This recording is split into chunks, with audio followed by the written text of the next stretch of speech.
It's time for Chapter 2 of The Bad Beginning. Yesterday, we met our main characters, Klaus, Violet, and Sunny.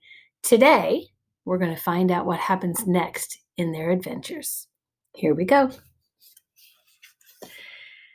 It is useless for me to describe to you how terrible Violet, Klaus, and even Sunny felt in the time that followed. If you have ever lost someone very important to you, then you already know how it feels. And if you haven't, you cannot possibly imagine it. For the Baudelaire children, it was, of course, especially terrible because they had lost both their parents at the same time, and for several days they felt so miserable they could scarcely get out of bed. Klaus found that he had little interest in books. The gears in Violet's inventive brain seemed to stop. And even Sunny, who of course was too young to really understand what was going on, bit things with less enthusiasm. Of course, it didn't make things any easier that they had lost their home as well, and all their possessions. As I'm sure you know, to be in one's own room, in one's own bed, can often make a bleak situation a little better. But the beds of the Baudelaire orphans had been reduced to charred rubble. Mr. Poe had taken them to the remains of the Baudelaire mansion to see if anything had been unharmed, and it was terrible. Violet's microscope had fused together in the heat of the fire. Klaus's favorite pen had turned to ash, and all of Sunny's teething rings had melted. Here and there, the children could see traces of the enormous home they had loved. Fragments of their grand piano, the elegant bottle in which Mr. Baudelaire kept brandy, the scorched cushion of the window seat where their mother liked to sit and read. Their home destroyed, the Baudelaires had to recuperate from their terrible loss in the Poe household, which was not at all agreeable. Mr. Poe was scarcely at home because he was very busy attending to the Baudelaire affairs, and when he was home, he was often coughing so much that he could barely have a conversation. Mrs. Poe purchased clothing for the orphans that was in grotesque colors and itched. Ugh. And the two Poe children, Edgar and Albert, were loud and obnoxious boys with whom the Baudelaires had to share a tiny room that smelled of some sort of ghastly flower. But even given the surroundings, the children had mixed feelings when, over a dull dinner of boiled chicken, boiled potatoes, and blanched, the word blanched here means boiled, string beans, Mr. Poe announced that they were to leave his household the next morning. Good, said Albert, who had a piece of potato stuck between his teeth. Now we can get our room back. I'm tired of sharing it. Violet and Klaus are always moping around and are never any fun. And the baby bites, Edgar said, tossing a chicken bone to the floor as if he were an animal in a zoo and not the son of a well-respected member of the banking community. Where will we go? Violet asked nervously. Mr. Poe opened his mouth to say something, but erupted into a brief fit of coughing. I have made arrangements, he said finally, for you to be raised by a distant relative of yours who lives on the other side of town. His name is Count Olaf. Violet, Klaus, and Sunny looked at one another, unsure of what to think. On one hand, they didn't want to live with the Poes any longer.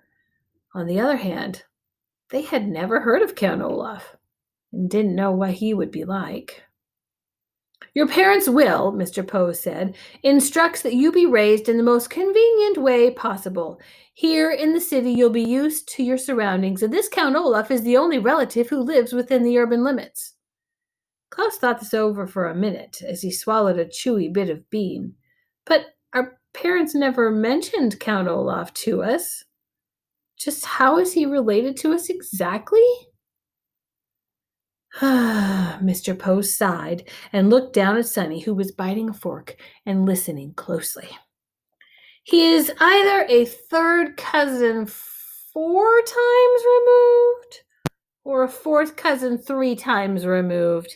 He is not your closest relative on the family tree, but he is the closest geographically. That's why, if he lives in the city, Violet said, why didn't our parents ever invite him over? Possibly because he was very busy, Mr. Poe said. He's an actor by trade and often travels around the world with various theater companies. I thought he was a count, Klaus said. He is both a count and an actor, Mr. Poe said. Now, I don't mean to cut short our dinner, but you children have to pack up your things, and I have to return to the bank to do some more work. Like your new legal guardian, I am very busy myself. The three Baudelaire children had many more questions for Mr. Poe, but he had already stood up from the table, and with a slight wave of his hand departed from the room. They heard him coughing into his handkerchief, and then the front door creaked shut as he left the house. Well, Mrs. Poe said, you three had better start packing. Edgar, Albert, please help me clear the table.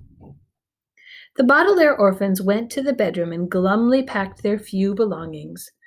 Klaus looked distastefully at each ugly shirt Mrs. Poe had bought for him as he folded them and put them into a small suitcase.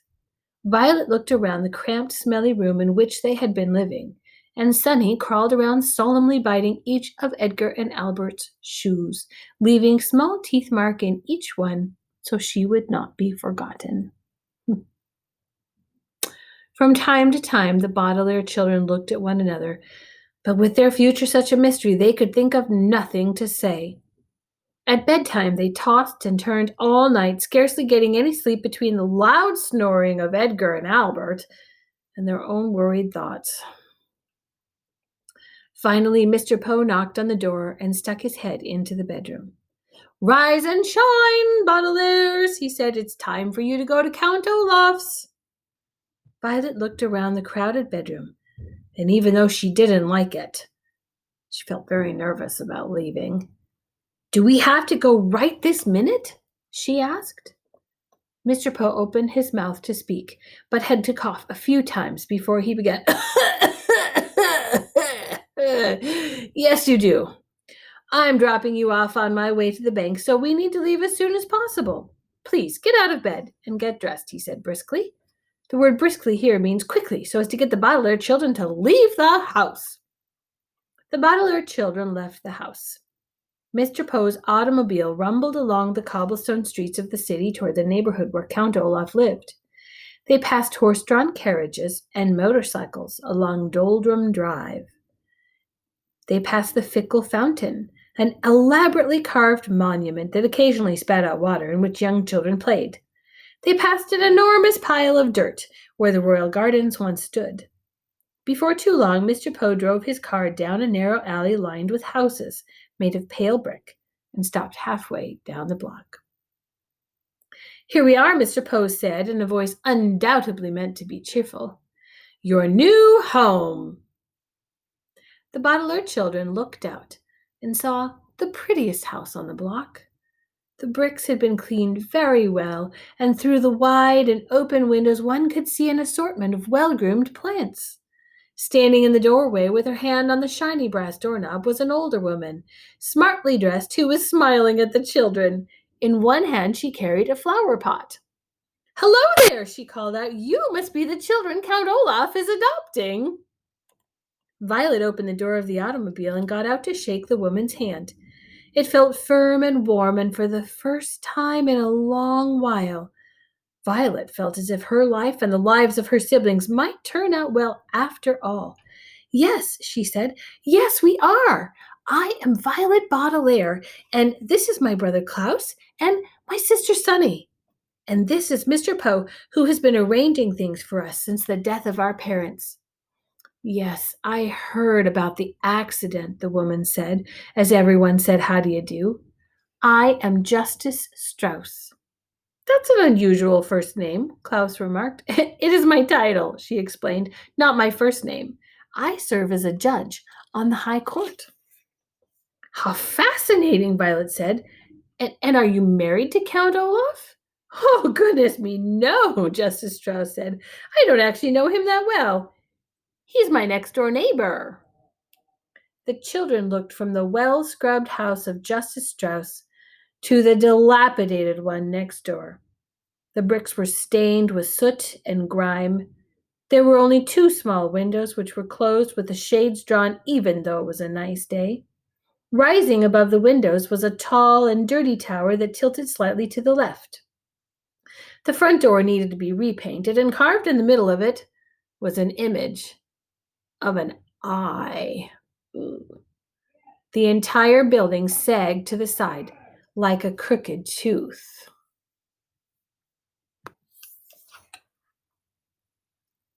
The children looked from the well-scrubbed house of Justice Strauss to the dilapidated one next door. The bricks were stained with soot and grime. There were only 2 small windows which were closed, with the shades drawn even though it was a nice day. Rising above the window was a tall and dirty tower that tilted slightly to the left. The front door needed to be repainted, and carved in the middle of it was an image of an eye. Ooh. The entire building sagged to the side like a crooked tooth. "Oh," said Sunny, and everyone knew what she meant. She meant, "What a terrible place! I don't want to live there at all." "Well, it was nice to meet you," Violet said to Justice Strauss. "Yes," said Justice Strauss, gesturing to her flower pot. "Perhaps one day you could come over and help me with my gardening." "That would be very pleasant," Violet said very sadly.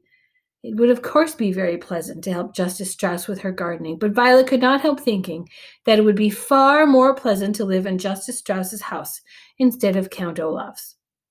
What kind of a man, Violet wondered, would carve an image of an eye into his front door? Mr. Poe tipped his hat to Justice Strauss, who smiled at the children and disappeared into her lovely house. Klaus stepped forward and knocked on Count Olaf's door, his knuckles rapping right in the middle of the carved eye. There was a pause, and then the door creaked open, and the children saw Count Olaf for the first time. "Hello, hello, hello," Count Olaf said in a wheezy whisper. He was very tall and very thin, dressed in a gray suit that had many dark stains on it. His face was unshaven, and rather than 2 eyebrows, like most human beings have, he had just one long one. His eyes were very, very shiny, which made him look both hungry and angry. "Hello, my children. Please step into your new home and wipe your feet outside so no mud gets indoors." As they stepped into the house, Mr. Poe behind them, the Baudelaire orphans realized what a ridiculous thing Count Olaf had just said. The room in which they found themselves was the dirtiest they had ever seen, and a little bit of mud from outdoors wouldn't have made a bit of difference. Even by the dim light of the one bare light bulb that hung from the ceiling, the 3 children could see that everything in this room was filthy. From the stuffed head of a lion, which was nailed to the wall, to the bowl of apple cores which sat on a small wooden table.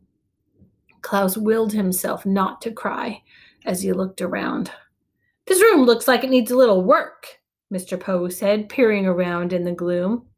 "I realize that my humble home isn't as fancy as the Baudelaire mansion," Count Olaf said, "but perhaps with a little bit of your money, we could fix it up a little nicer." Mr. Poe's eyes widened in surprise, and his coughs echoed in the dark room before he spoke. "The Baudelaire fortune," he said sternly, "will not be used for such matters. In fact, it will not be used at all until Violet is of age." Count Olaf turned to Mr. Poe with a glint in his eye, like an angry dog. For a moment, Violet thought he was going to strike Mr. Poe across the face, but then he swallowed. The children could see his Adam's apple bob in his skinny throat, and he shrugged his patchy shoulders. "All right, then," he said. "It's the same to me. Thank you very much, Mr. Poe, for bringing them here, children. I will now show you to your room." "Goodbye, Violet, Klaus, and Sunny," Mr. Poe said, stepping back through the front door. "I hope you will be very happy here. I will continue to see you occasionally, and you can always contact me at the bank if you have any questions." "But we don't even know where the bank is," Klaus said. I have a map of the city, Count Olaf said. Goodbye, Mr. Poe.